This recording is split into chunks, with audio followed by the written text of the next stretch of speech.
একদম একটুখানি আইব্রো পমেন্ট নিলাম। স্টার্ট করবো এখান থেকে, ফ্রন্টটা এরকম ছেড়ে রাখবো, এখানটা কিছু কোনো কালার টাচ করাবো না, যেটুকুনি কালার থাকবে সেইটুকুনি কালার দিয়ে এটাকে ব্লেন্ড করবো। তো স্টার্ট করলাম এখান থেকে,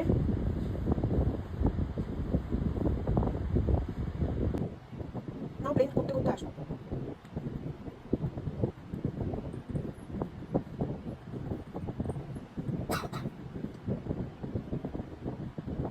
নট ড্র, এটা হচ্ছে ফিল করা। যে কালারটাই আমি নিচ্ছি কালার ফ্রন্টে অ্যাপ্লাই করবো। সেম ব্রাশ দিয়ে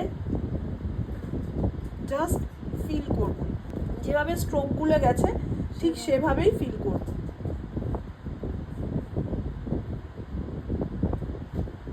পুলি দিয়ে সুন্দরভাবে সেট করব।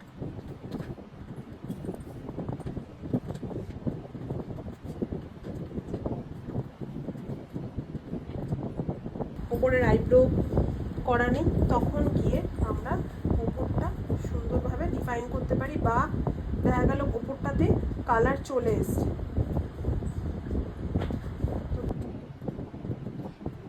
আইব্রো এই পাশে আর এই পাশে খুবই সুন্দর।